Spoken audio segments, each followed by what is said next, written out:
Hi, my name is Cassie Ellis, and today I'm going to be talking about rivalry and competition between businesses and companies.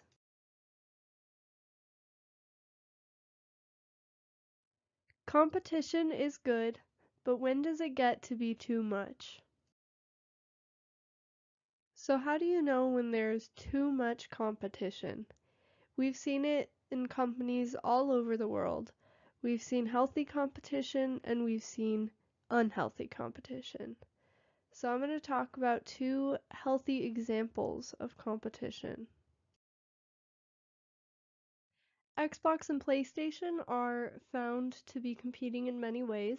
Their solution was to make them unique, and one example is how Xbox allows their games to be played on PC, while PlayStation has games specific to PlayStation where you can't play them elsewhere. PlayStation has a wider variety of games, which is how they're both great brands and how they're both very successful. Apple versus Samsung is a huge argument that many people even have today. They may not be on the same levels, however, they will always compete. Their solution was to make their products better. They update, improve, and innovate all the time. They are able to coexist without problems because of how different they are. Apple products and Samsung products offer very different features that others do not have. Red Rock Park is operated by a public agency, which means this is the public park. They're popular for having their museum and store. They offer guided nature parks every day, and they charge $10 per vehicle. Crescent Moon Park is operated by a private company, which means this is the private park. They frequently manage weddings. They're required to use revenue from park to operate a visitor's information center. They offer no guided hikes, and they charge $9 per vehicle.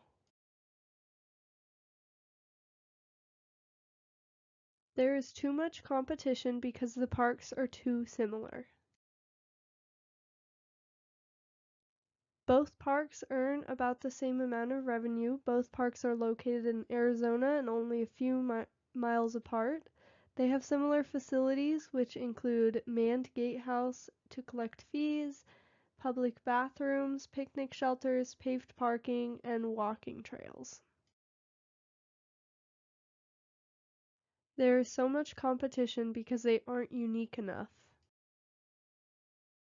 I spoke with real citizens of Arizona who know about and have seen these parks. They said things like, they're competing for the wrong reasons, being unique will help them out, and they are making themselves too similar. The way that each park can solve their issues is by focusing on the things that make them stand out. As a company, you know what you do best with, and you know what brings in the people.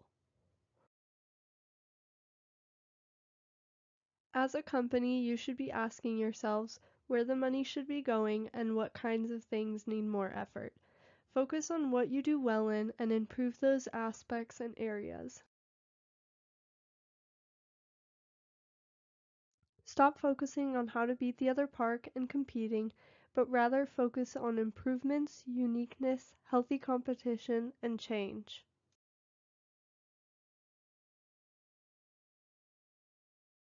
Change is difficult, but sometimes it needs to be done. Budgets are tight and conflicts are rising. Save our parks by making a change.